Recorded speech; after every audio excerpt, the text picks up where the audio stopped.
الحمدللہ رب العالمین والعاقبۃ للمتقین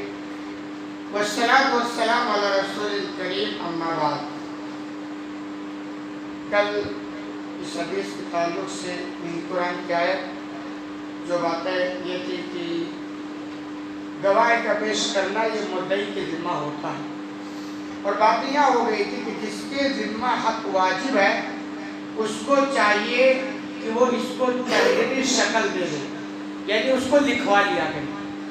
اور اگر وہ بیوقوف ہے، کمزور ہے، لکھنے کی طاقت نہیں رکھتا تو جو اس کا ولی ذمہ دار ہے اس کی ذمہ داری بنتا ہے کہ اس کام کو انجام دے۔ آگے اللہ نے حکم دیا ہے اہل ایمان کو وَاسْتَشْهَدُوا شَهِيدَيْنِ مِن رِجَالِكُمْ کہ لوگوں تم مردوں میں سے دو گواہ بنا لیا کرو،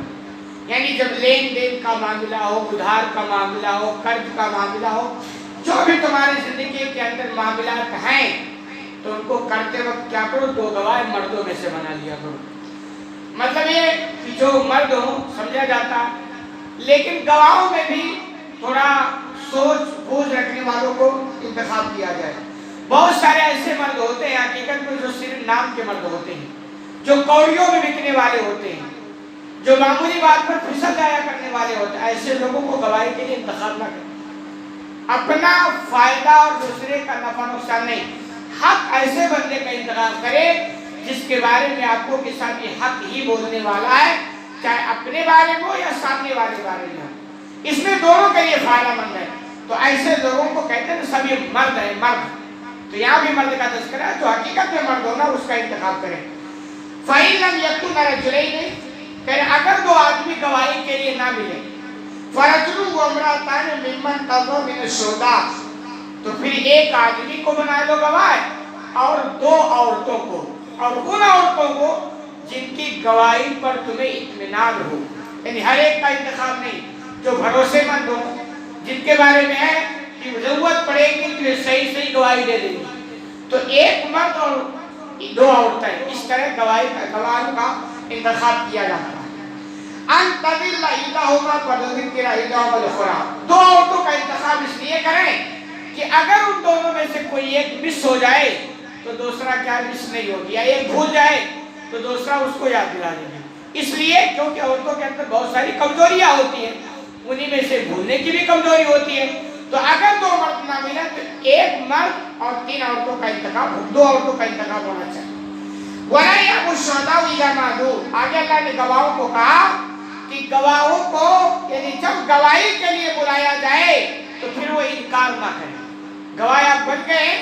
اب آپ کو کہا جا رہا صاحب آؤ معاملے الجھے ہیں آپ گواہی دو، تو آپ انکار نہ کریں۔ اگر انکار کرو گے تو یہ بھی سمجھو آپ کا بھی معاملہ کبھی پیش آنے والا ہے، آپ کے ساتھ بھی ایسا ہو سکتا ہے، پھر سماج میں تباہی پھیلے گی، امن نہیں پیدا ہوگا۔ تو کہا گیا جب گواہی کے لیے گواہوں کو بلایا جائے تو انکار نہ کریں۔ وَلَا تَسْأَمُوا أَن تَكْتُبُوا صَغِيرًا أَوْ كَبِيرًا إِلَىٰ أَجَلِهِ، اور معاملہ چاہے چھوٹا ہو یا بڑا ہو اس کے مقررہ مدت تک اس کو لکھوانے میں تم سستی مت کرو، یعنی چھوٹا پیسہ ہو بڑا ہو، چھوٹا معاملہ ہو بڑا ہو، جب بھی معاملہ دو تو تم لکھوا ہی لیا کرو، اس میں سستی مت کرو، اس میں غفلت کے شکار نہ ہو۔ ذَلِكُمْ أَقْسَطُ عِندَ اللَّهِ وَأَقْوَمُ لِلشَّهَادَةِ وَأَدْنَىٰ، یہ لکھانا اللہ کے نزدیک زیادہ انصاف ہے اور گواہی کو زیادہ درست کرنے والی بات ہے۔ کہ جب تحریر شکل ہو جائے گی نا تو انصاف برقرار رہے گا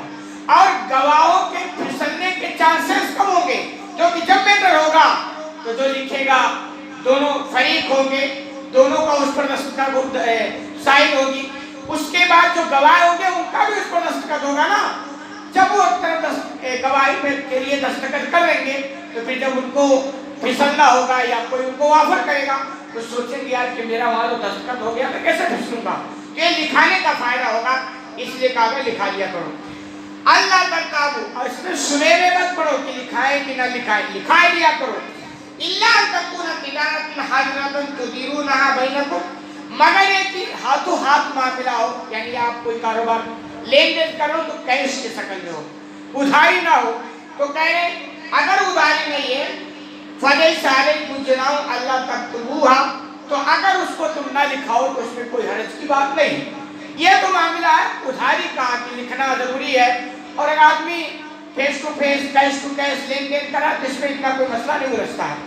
وَأَشْهِدُوا إِذَا تَبَايَعْتُمْ وَلَا يُضَارَّ كَاتِبٌ وَلَا شَهِيدٌ، اور جب تم خرید و فروخت کرو تب بھی گواہ بنا لیا کرو، اور لکھنے والے کو اور گواہی دینے والوں کو نقصان نہیں پہنچایا جائے گا۔ یعنی یہ ہوتا نا کہ جو لکھتا ہے تو کبھی کبھی اس کے لیے مسائل رہ سکتے ہیں، یا جو گواہی دیتا ہے اس کے سامنے بہت سارے مسائل الجھتے ہیں، اس کو آفر دیا جاتا، اس کو پھوڑا جاتا، اس کو یہ ساری کوششیں کی جاتی ہے۔ تو اللہ نے کہا ایسا ہرگز نہ کرو، چاہے تمہارے فیور میں ہو یا تمہارے اگینسٹ ہو، کبھی بھی گواہ اور لکھنے والے کو توڑنے اور پھوڑنے کی بات مت کرو۔ کہ اگر ایسا کرو گے وَإِن تَفْعَلُوا، اگر تم ایسا کرو گے یعنی لکھنے والوں کو تم ستاؤ گے یا پریشان کرو گے یا گواہوں کو تم ان پر ظلم کرو گے فَإِنَّهُ فُسُوقٌ بِكُمْ، تو تمہارے حق میں گناہ لکھا جائے گا۔ یعنی یہ کہ گرچہ اگر تم ان کو کیسے بھی کر کے پریشان کیے، ممکن ہے دنیا کے اندر تم بچ جاؤ، لیکن جو گناہ لکھا جائے گا اس گناہ کی سزا تم کو آخرت میں ملتے رہے گی، اور یہ دنیا کے مقابلے میں زیادہ نقصان دہ ہے۔ اسی لیے کہا کہ اصلاح کی بات کرتا ہے دو طریقوں سے، ایک تو یہ آخرت کے ذریعے ڈرا کر کے اصلاح پیدا کرتا ہے، اور دوسرا قانون کے ذریعہ۔ اب جیسے کہ بھئی اگر تم یہ گناہ کرو گے آخرت میں سزا ملے گی، نماز نہیں پڑھو گے جہنم میں، یہ ساری بات ہے، یہ آخرت کے ذریعے اصلاح ہے۔ اور دنیا میں اصلاح بھی ہے، چوری کرو گے اسلامی قانون ہے ہاتھ کاٹے جائیں گے، زنا کرو گے اسلامی حکومت ہو سنسار کیے جاؤ گے۔ یعنی اسلام بالکل اعتدال کے راستے ذریعے اصلاح پیدا کرنا چاہتا ہے۔ وَاتَّقُوا اللَّهَ، اور آگے اللہ نے کہا تم اللہ سے ڈرو۔ یہ ساری جو ہم نے نصیحت کی ہے اس کو تم کب اپناؤ گے جب تمہارے دل کے اندر اللہ کا خوف پیدا ہو۔ ختم،